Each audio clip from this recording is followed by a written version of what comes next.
My name is Ifeanyi, and what I'm about to share happened in a small village near Ogbomosho, Nigeria. The elders always say, don't marry a woman who never gets angry.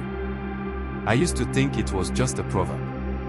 Until I met Amaka. We met at a palm wine festival. She was soft-spoken, beautiful, and quiet in a way that made people lean in just to hear her speak. She never raised her voice. Never frowned. Never even sneezed. It was like she lived outside of the world's chaos. We got married after 4 months. At first, everything was perfect. She cooked without complaint, served without prompting.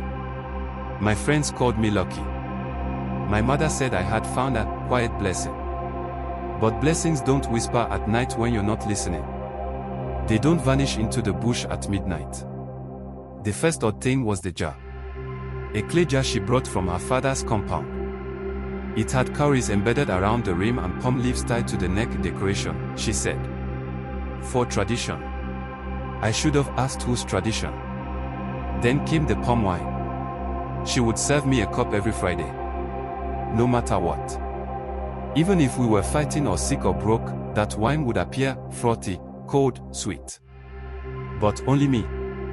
She never drank it. One night, I asked her why. She smiled. Because you are the one that needs it. Strange reply. The next Friday, I poured the wine down the drain when she wasn't looking. I lied and told her I drank it. That night, I woke up to the sound of humming. Low and deep. Not like singing. Like chanting. I followed the sound outside. It was almost 2 a.m. I didn't see her at first. Just the jar, glowing faintly, like something inside was alive. Then I saw her. Amaka. She was standing under the Iroko tree behind our hut. Naked. Her skin shimmered like oil under the moonlight. In one hand, she held a chicken. In the other, a bowl filled with dark red liquid. I don't know how I knew it was blood. I just knew. She dipped her fingers in it and painted something on her chest, symbols I had never seen in my life. And then she whispered. He didn't drink it. My heart nearly stopped. I ran back inside, pretended to be asleep. She returned shortly after, climbed into bed, and whispered into my ear. Don't pour my wine away again. My body froze. My breath caught in my throat. But I didn't open my eyes. Not even when I felt her tongue on my cheek. The next morning, she acted normal. Cooked yam and eggs like nothing happened. I didn't eat it. I told her I had a headache. She kissed my forehead and said, let me know if the headache reaches your chest. Who says that? I started avoiding the wine. Every Friday, I'd pretend to drink. Every Friday, the chanting got louder. One time I woke up and found the clay jar beside our bed, open, with smoke rising from it. The next time, there were feathers on my pillow. Chicken feathers. I didn't own chickens. Then came the Sunday market. I was walking alone, trying to clear my head, when an old woman grabbed my arm. She looked like she hadn't bathed in days, with eyes too sharp for someone that old. You married the wine witch, she said. I laughed, awkwardly. Excuse me. She squeezed my wrist harder. There's one every generation. They charm men through drink. Feed them slowly to the forest.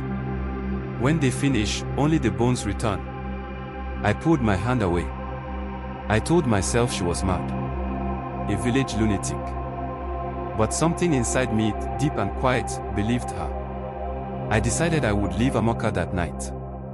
But when I got home, she was waiting at the door, smiling.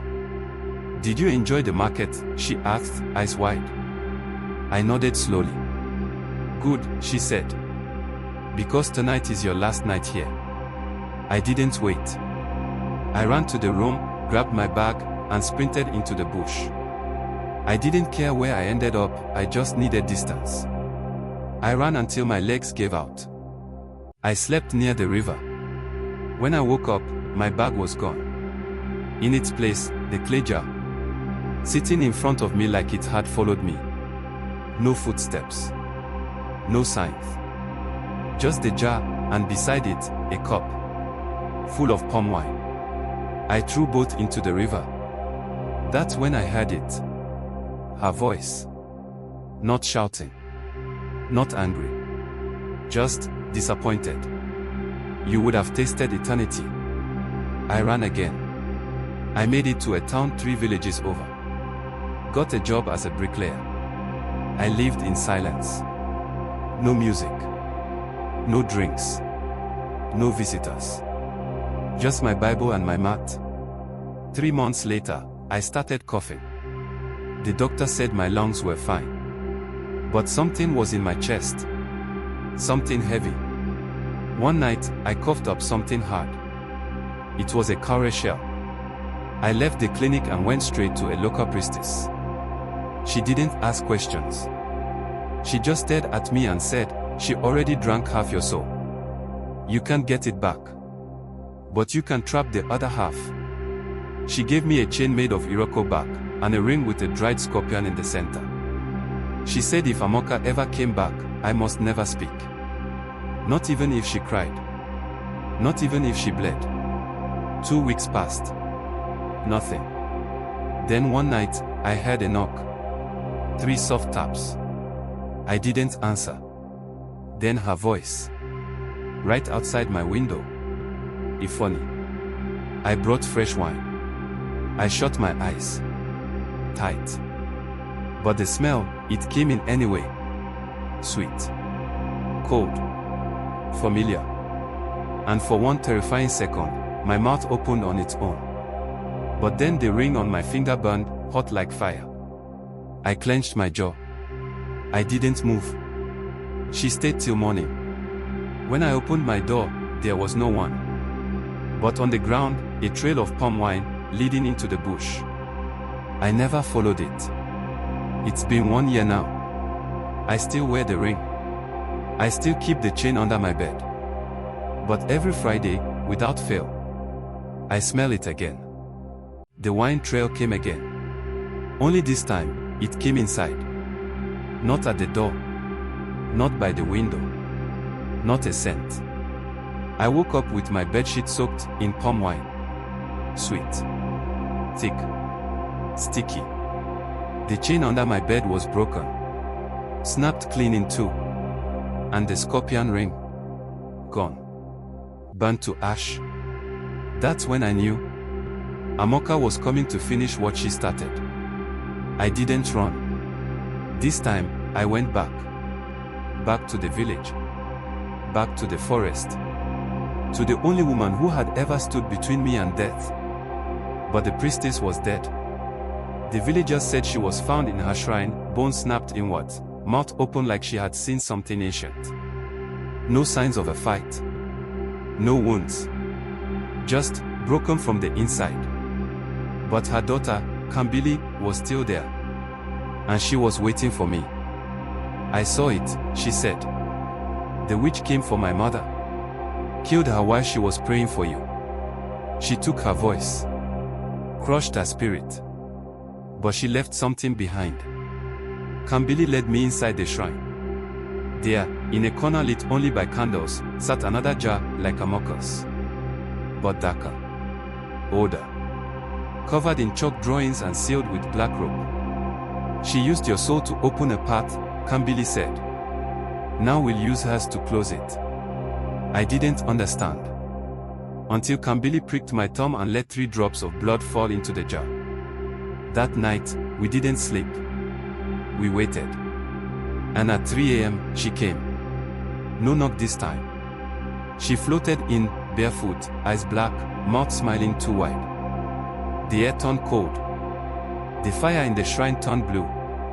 She looked at me and whispered, "I told you, you belong to me." Kambili stood tall, holding the jar in both hands. "You belong to death," she replied. Amaka hissed. The walls shook. But it was too late.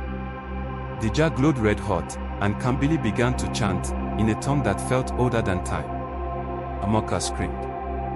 Her body twisted, black smoke pouring from her eyes. But then, she split. Half of her remained, beautiful, haunting, smiling. The other half, the real half, was dragged screaming into the jar. She fought. She cried. She begged. But the rope tightened around the lid, sealing her inside with a thunderous crack. The other half, the one still smiling, looked at me, eyes wet. "You loved me once," it said. Then it crumbled into dust. We buried the jar beneath the iroko tree. Poured salt, oil, fire. And then Kambili did what her mother could not. She crushed the jar with a hammer made of bone and stone, an ancestral tool passed down for such spirits. It didn't shatter. It howled. The sky turned red for a second. The wind stopped. And then, silence. The curse was broken. Amaka was gone. Completely. No wine. No dreams. No whispers. It's been 1 year since that night. I married Kambili. We live simply. Quietly. I don't touch palm wine anymore. Sometimes I walk past the iroko tree, just to remind myself. No love is worth your soul. And some women don't drink wine with you. Because they are the wine.